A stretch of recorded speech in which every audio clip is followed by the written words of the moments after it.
कौन बनेगा नेता। नगर निगम के चुनाव पास आने वाले थे।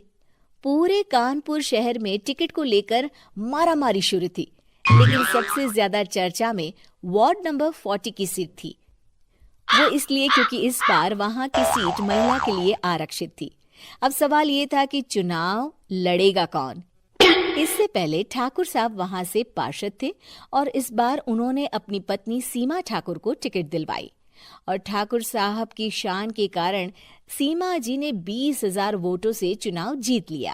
अरे बधाई हो सीमा भाभी, अब तो आप वार्ड की पार्षद बन गई हैं।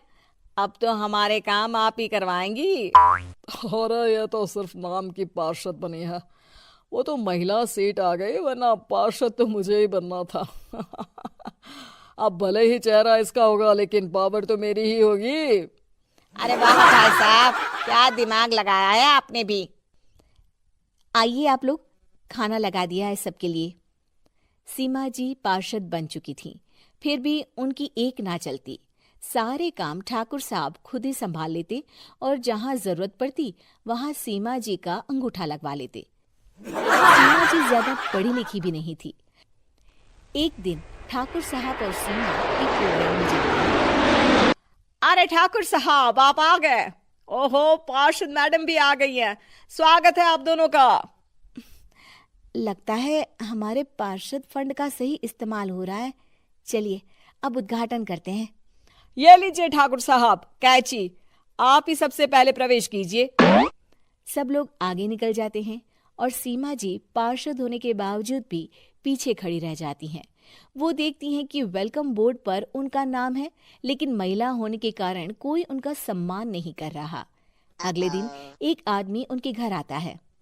अरे ठाकुर साहब नमस्कार।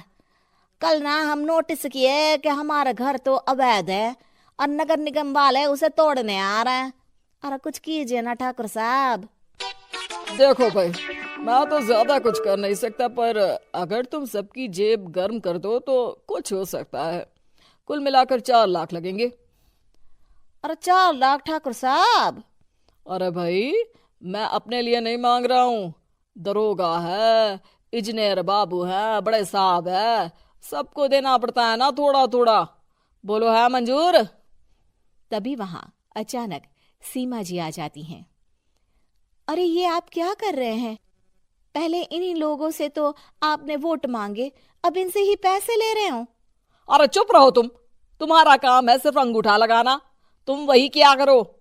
मुझे दूसरे काम तुम मत सिखाओ, समझी? और तुम ना जाओ, अब पैसे लेकर आओ, वरना जेसीबी किसी भी वक्त आती होगी। सब कुछ ऐसे ही चलते रहता है। एक दिन सीमा जी और ठाकुर साहब को एक लोकल मीटिंग में बुलाया जाता है। वहां पर कई और अधिकारी लोग भी मौजूद रहते हैं। अब मैं चाहूंगा कि ठाकुर साहब हमारे बीच 2 शब्द कहें। मेरे प्यारे भाइयों और बहनों, आज मेरा सौभाग्य है कि मैं आप सबकी सेवा दिन रात कर पा रहा हूं। आपने मेरी पत्नी को भारी मतों से जिताया है, इसलिए मैं आप सभी का शुक्रगुजार हूं। मैं आप सबसे वादा करता हूं कि हमेशा की तरह हमारे वार्ड में किसी को कोई तकलीफ नहीं आने दूंगा। सभी लोग तालियां बजाने लगते हैं। अब मैं माननीय पार्षद मैडम को स्टेज पे बुलाना चाहूंगा। अपने नाम को बुलाया सुनकर सीमा जी एकदम चौंक जाती है। उन्हें बिल्कुल उम्मीद नहीं थी कि इतनी बड़ी जगह उन्हें मंच पर बुलाया जाएगा। जैसे तैसे वो मंच पर चढ़ती हैं। ऊपर जाते ही सीमा जी को सारी पुरानी बातें याद आ जाती हैं कि किस तरह उनके पति उन्हें कभी भी आगे बढ़ने नहीं देते और उनके नाम से गलत काम करते हैं। वो बोलने लगती हैं। मैं आपके वार्ड की पार्षद सीमा हूं। आप में से बहुत कम लोग ही मुझे जानते होंगे, क्योंकि इससे पहले मुझे कभी ऐसा मौका ही नहीं मिला। सारे मौके मेरे पार्षद पति यानी आपके ठाकुर साहब ही लेते रहे, लेकिन आज ये मौका मुझे मिला है तो मैं इसे ऐसे ही नहीं जाने दूंगी। मैं आपको ये बताना चाहती हूँ कि आपके ठाकुर साहब मेरे नाम की आड़ में गैर कानूनी काम करते हैं, जिस पर अंगूठों के निशान मेरे होते थे। इसीलिए मैं अपनी गलती मानती हूँ और आज अपने पद से इस्तीफा देती हूँ, ताकि आगे से कोई गलत काम ना हो पाए।